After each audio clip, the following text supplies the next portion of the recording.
YouTube, it's your captain. And that kind of sounded like Creepy Crawler, didn't it?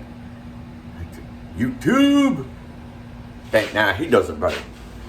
Yeah, edit number 715. Try to keep this not from being so long-winded. Get right into the action. I cut the B1 up and really wasn't even going to cover this. It was going to be kind of a secret squirrel mission, but hell with it. Let's get right into this thing and stop jibber-jabbering. Hey, yeah. Okay, so this is basically where we are right now. If you notice, I went against everything I stand for, anti-John Deere, and there's a nice John Deere 260 axle, unswept. Why do you ask that when everybody's sweeping axles? We'll get to that.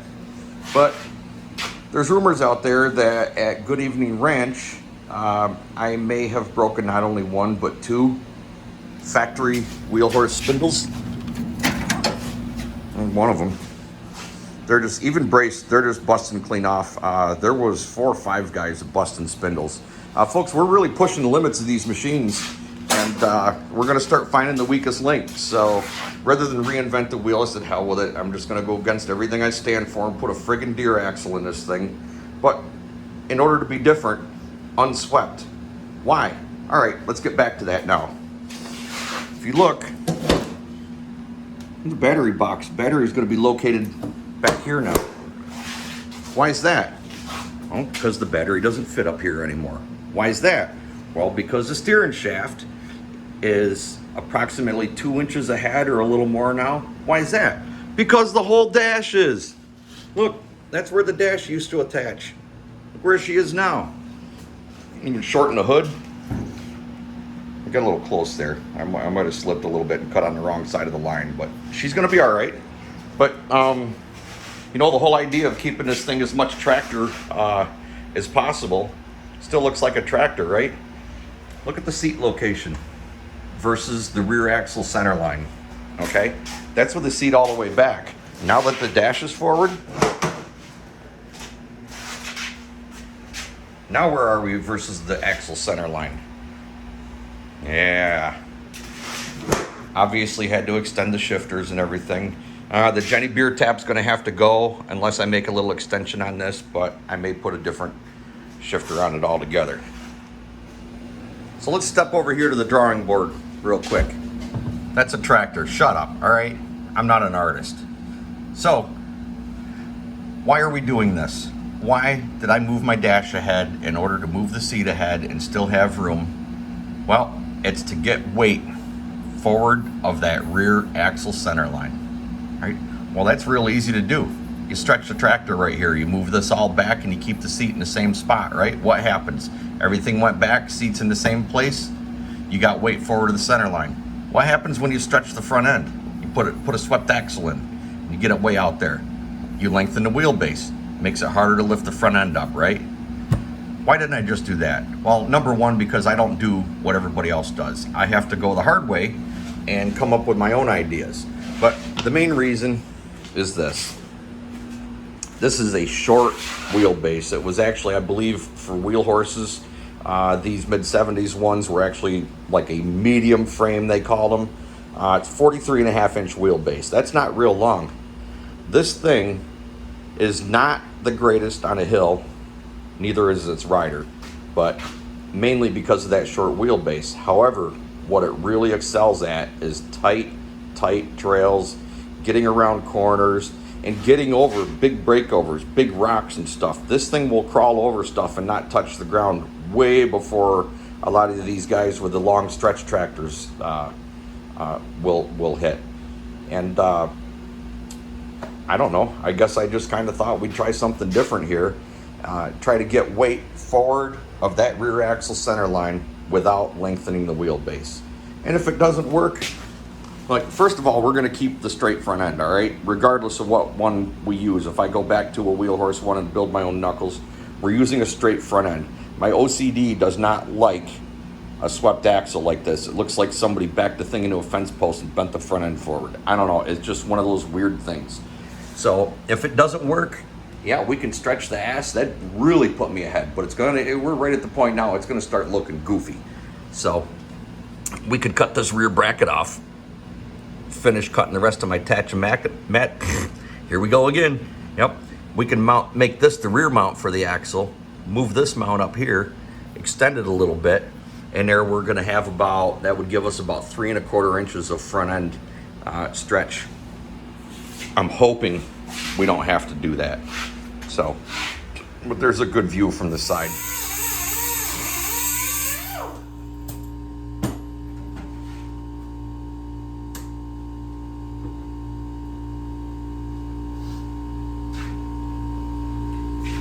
Spindle Mod, shorten it up. If you look at the difference between the wheel horse and the deer spindles, talking about why you lose your turning radius, the closer you get this point to your center line, your kingpin or whatever you want to call it, your spindle, the upright part of the spindle, the closer you get this in here, the quicker it's going to steer. So yeah, you just lost a third of your steering at least. No wonder they won't turn. Now obviously deer steering geometry is completely different. So best thing you want to do is get as close as you can to the wheel horse, or you can even move it in a little further like I attempted here to make it steer real quick, and then you can get it a lot sharper, but I'm running into issues with the heim joint hitting the axle, and I'm not going to grind on the axle. So we'll get this all smoothed up.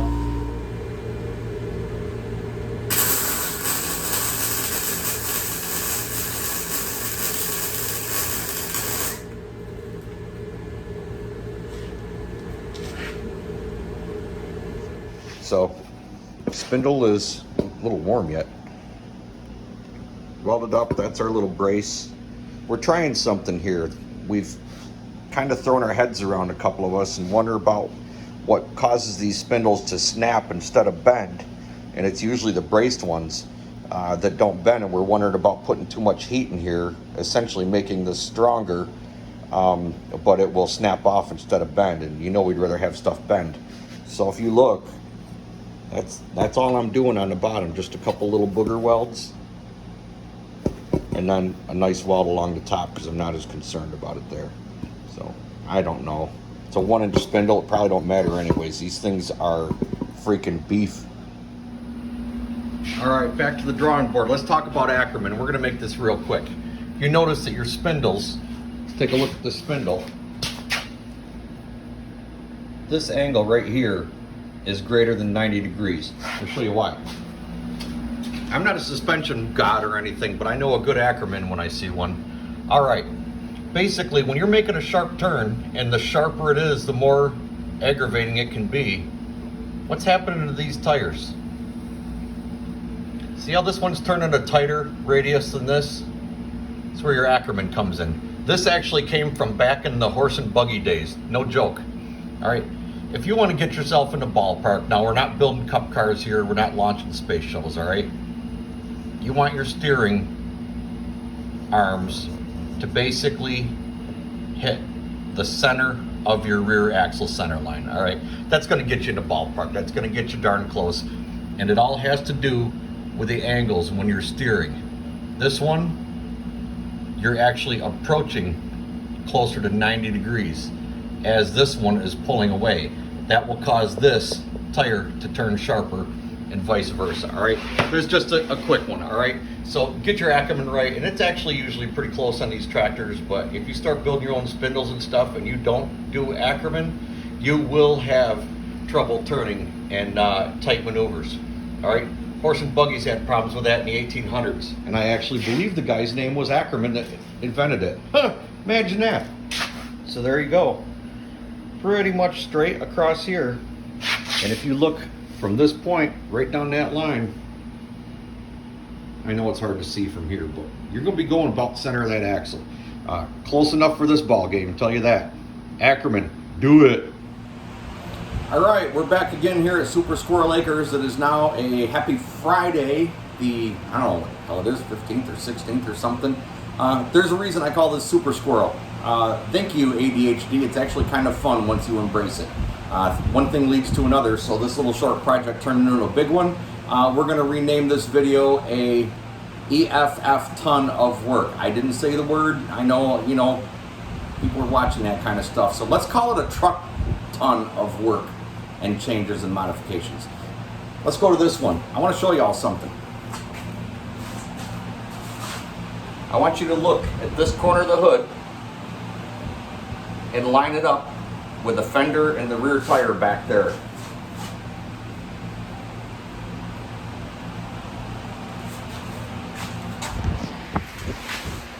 That's flex. Not that kind of flex. It's flex. All right. This is real flex. This is like, yeah, wimpy 48-year-old flex. Does it hurt anything? No, not really. But you got two pieces of angle iron out there doing this. You know what? The only thing that's holding that from doing that massive amount of flex and breaking welds and everything else is your steering block and your engine mounts. We've seen steering blocks break before. Engine mounts, not to my knowledge anyways, but we're not going to take that chance. Briggs horizontal opposed twin that's pressure lube, kind of an oddball. We don't want to be busting that stuff up. So you'll see guys with the horses, actually they kill two birds with one stone. They're a lot smarter than I am because I have to do things my own way, the hard way, the different way, and the unproven way. They'll build a cage up around the hood, right? Got a cage under here. I know, I'm not a videographer, whatever, deal with it. That's great. Number one, it will actually brace and keep that flex out of the frame. And the steering tower, yes, is strong enough to be able to attach that to. Thank you, Creepy Crawler, for that, because I really didn't believe you. But it's a fact. The other nice benefit of that is if you decide to really bomb a nasty hill or do any kind of high-speed maneuvers and decide to have a yard sale with it, and it's rolling and tumbling and shit's flying off, that's probably going to save the top half of your engine and may save your chassis too. But no, Captain 315's got to do things different. So let's get to it.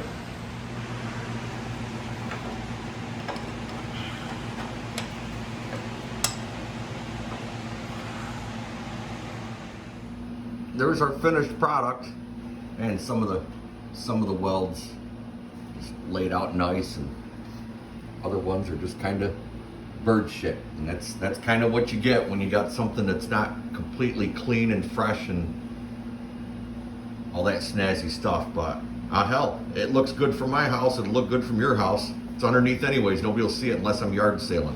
All right, got a little shaky hand this morning. We'll let that cool off for a minute. Touch a little red oxide primer or something on it. We'll set her down and see what we got for flex. See if it actually worked. Here we go again. Here's the corner of the hood and the fender.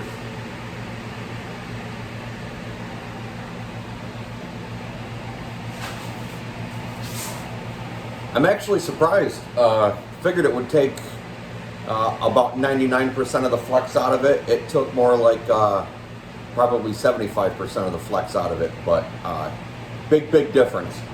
I'm gonna have to say the guys that are building the cages up here got me beat on this, but it will certainly be a vast improvement and will not be suddenly applying throttle when I get in an off-camber situation, because that thing would twist, and my throttle cable is mounted to the chassis, not directly to the engine, and if you do that, it will apply throttle when you twist. So that can be scary when you got, especially when you got big steam. All right, let's keep moving.